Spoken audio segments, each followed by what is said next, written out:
Assalamualaikum warahmatullahi wabarakatuh. Alhamdulillah, salatu wassalamu ala Rasulillah wa ala alihi washabbihi wa man amma ba'd. Qala Allah Ta'ala fil Qur'anil 'azim, a'udzu billahi minasyaitonir rajim. Bismillahirrahmanirrahim. Ya ayyuhalladzina amanu idza qila lakum tafassahu fil majalisi fafsahu yafsahillahu lakum wa idza qila anshuzu fanshuzu yarfa'illahu alladhina amanu minkum walladhina utul ilma darajat wallahu bima ta'maluna khabir. Ikhwani rahimakumullah, pada kesempatan kali ini ingin saya sampaikan betapa besarnya fadilah atau keutamaan orang yang berilmu. Dalam Al-Mujadalah ayat 11 tadi disampaikan bahwa Allah SWT akan mengangkat derajat orang yang beriman dan berilmu pengetahuan. Meskipun dalam tafsir Al-Misbah di situ dikelompokkan menjadi 3 golongan, yaitu alladzina amanu, yang kedua alladzina utul ilma, yang ketiga adalah alladzina amanu wa utul ilma. Artinya bahwa orang-orang yang akan diberikan derajatnya itu yang pertama adalah alladzina amanu, orang-orang yang beriman. Meskipun tidak berilmu pengetahuan, maka Allah lah yang akan mengangkat derajatnya. Yang kedua adalah kelompok utul ilma, orang-orang yang berilmu tetapi tidak beriman. Ini pun dalam kehidupan dunia mereka mempunyai sertifikat sosial, bahkan tingkat derajat juga yang lebih dari yang lainnya karena ilmunya itu yang mengangkat dirinya. Sementara yang ketiga adalah alladzina amanu wa utul ilma, yaitu orang-orang yang beriman dan ia juga mempunyai ilmu pengetahuan, diberikan ilmu pengetahuan Allah SWT, sehingga apa? Dia mempunyai 2 jalan untuk mengangkat derajatnya pada dirinya. Yang pertama, Allah SWT insya Allah akan mengangkat derajatnya karena keimanannya. Sementara yang kedua adalah ilmunya juga akan mengangkat derajat orang tersebut. Nah, berkaitan dengan itu, maka dalam agama kita sudah paham semua, bahkan familiar, katakan thalabul ilmi fardhatun ala kulli muslim, bahwa setiap muslim ya, diwajibkan untuk mencari ilmu. Mencari ilmu itu adalah wajib. Nah, saking wajibnya maka segala sesuatu yang kita lakukan, amal ibadah itu memang harus didasari oleh ilmu pengetahuan. Tanpa didasari oleh ilmu, maka ibadah tersebut tidak diterima oleh Allah Subhanahu wa taala. Maka wajar ketika ada hadis Rasulullah SAW, man arada dunya fa'alaihi bil ilmi wa man arada al-akhirah fa'alaihi bil ilmi wa man aradahuma fa'alaihi bil ilmi. Barang siapa yang menghendaki kehidupan dunia, maka harus dengan ilmu. Begitu pula barang siapa yang menghendaki kebahagiaan, selamat akan kehidupan akhirat, maka harus dengan ilmu. Dan barang siapa yang menghendaki keduanya, maka harus dengan ilmu pula. Hadis ini riwayat Imam Tabrani. Nah, oleh karena itu, bagi orang yang kemudian ini kebetulan pas bulan Ramadan, ya, kita hanya otokritik saja kepada diri kita sendiri. Ya, marilah kita meningkatkan ilmu pengetahuan kita, jangan kita berhenti. Karena apa? Wa faqa kulli dzi ilmin alim. Di atas orang yang memiliki ilmu pengetahuan masih ada orang yang mempunyai pengetahuan lebih lanjut. Ketika ada orang yang sudah berilmu pengetahuan tinggi, ada yang tingginya lagi. Seperti di atas langit ada langit, di atas orang yang berilmu, orang yang pintar ada orang yang pintar lagi. Maka tidak usah dumeh, atau dalam bahasa Jawa ojo dumeh. Nah, disinilah perlu kita meresapi satu bait syair dalam Ghayatul Bayan syarah Zubad karya Syekh Ahmad Ibn Ruslan, ya. Dikarenakan katakan wa kullu man bi ghairi ilmin ya'malu amaluhu mardudatun la tuqbalu. Banyak orang yang kemudian melakukan satu amal ibadah, tapi ternyata amal yang dilakukan tidak didasari oleh ilmu. Amaluhu, amal-amal tersebut mardudatun, ya, amaluhu mardudatun, tertolak, la tuqbalu, tidak diterima oleh Allah SWT. Ya. Inilah yang kemudian mengharuskan kita bahwa segala sesuatu kita lakukan. Satu ketika ada satu kisah, taruhlah tentang sholat. Nah, ini kebetulan juga malah kita memperbaiki sholat kita. Ya. Ada seorang sahabat Nabi Muhammad SAW yang saat itu sedang melaksanakan sholat. Ya. Rasul di dalam masjid, kemudian sahabat tersebut masuk melakukan sholat. Setelah sholat selesai, kemudian salam kepada Nabi Muhammad SAW. Tapi Nabi mengatakan, irji' fasolli fa innaka lam tusalli. Ya. Kembalilah, sholat lagi, karena kamu itu belum sholat.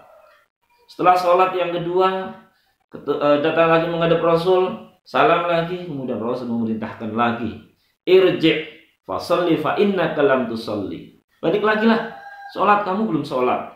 Nah, sampai yang ketiga kalinya kemudian kembali kepada Rasul.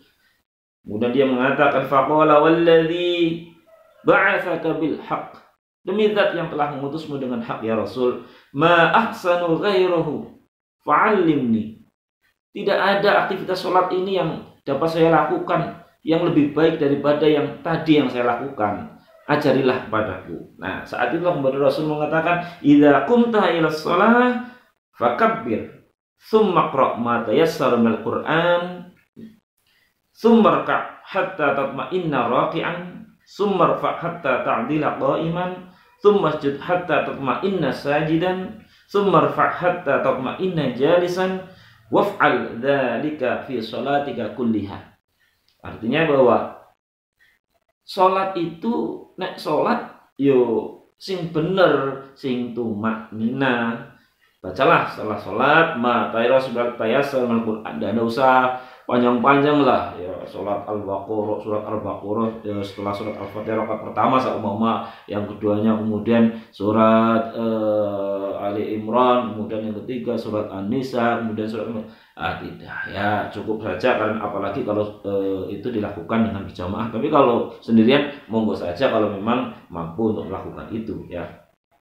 Kemudian ketika ruku hatta tatma'in, tumak ninah dan lain sebagainya. Artinya bahwa apa yang dilakukan oleh sahabat tersebut, meskipun dia sholat itu bolak-balik, tapi ketika belum memenuhi tumak ninah yang kemudian mayoritas atau jumhur ulama mengatakan itu termasuk rukun sholat, maka sholatnya dianggap tidak sah. Sehingga dikatakan bahwa wa kullu man bi ghairi ilmin ya'malu amaluhu mardudatun la tuqbalu. Nah, dalam sebuah syair lagu Jawa itu mengatakan, pirang-pirang wong ibadah tapi akeh kang ora sah, senajan awak padha payah, sebab luruh ilmu wegah, sebab luruh ilmu wegah. Banyak orang yang ibadah badannya capek, berokaat-rokaat ia lakukan, tapi ternyata tidak diterima oleh Allah SWT. Karena apa? Tidak didasari oleh ilmu. Ya, dia merasa seakan-akan sudah soleh, sholat terus, tapi sholatnya zong. Karena apa? Tidak didasari oleh ilmu tentang sholat tersebut. Buktinya apa? Apa yang dalam hadis Nabi Muhammad SAW tadi, ya, sholatnya disuruh berulang-ulang dan lain sebagainya. Nah, oleh karena itu, ayolah kita sholat dengan ilmu. Nah, termasuk juga sholat-sholat yang kemudian orang karena tidak berilmu mendahului imam. Imam belum takbir sudah takbir, imam belum sujud sudah sujud, imam ruku, imam belum i'tidal sudah i'tidal, imam kalau dia masbuk, imam belum salam atau salamnya belum selesai dia sudah berdiri. Nah, seakan-akan dia terus, karena memang ada yang kebetulan ada orang yang seperti itu. Tolong ingatkanlah bahwa ketika dia mendahului imam, apalagi kalau kemudian dalam sholat imamnya masih salam pertama belum selesai, ya kemudian kok berdiri, maka bisa saja bukan hanya dia sholatnya itu lepas dari jamaahnya, tapi bisa sholatnya batal. Apalagi kalau kemudian di dalam sholat kok mendahului imam dua rukun berturut-turut, meskipun rukun pendek, rukuk, i'tidal, kemudian sujud, kok bolak-balik mendahului imam terus, maka bukan hanya dia lepas jamaahnya, tetapi sholatnya menjadi tidak sah.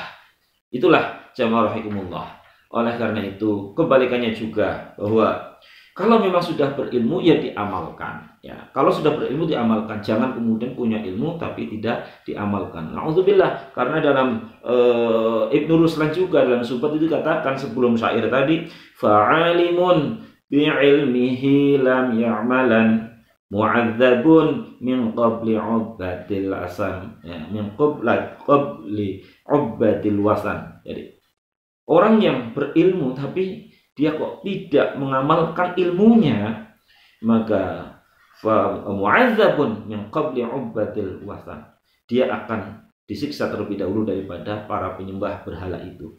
Oleh karena itu jamaah rahimakumullah, marilah kita lakukan ibadah dalam puasa Ramadan ini yang wajib, yang sunnah kita tingkatkan, termasuk yang sunnah, agar jangan kita hanya melaksanakan yang penting sunnahnya kita lakukan banyak jumlahnya, namun capek yang kita dapatkan tidak diterima oleh Allah SWT. Pirang-pirang wong ibadah tapi akeh kang ora sah, awaknya capek karena apa? Tidak memenuhi standar dalam beribadah itu. Mudah-mudahan Allah SWT memberikan kelapangan dada kita untuk menerima ilmu yang telah Allah berikan kepada kita, dan kita diberikan pertolongannya untuk dapat mengamalkan ilmu dari Allah SWT, sehingga kita termasuk orang yang alimun wa amilun, orang yang berilmu dan dapat mengamalkan ilmunya. Itulah yang dapat saya sampaikan. Wallahu muwaffiq ila aqwamit thoriq. Assalamualaikum warahmatullahi wabarakatuh.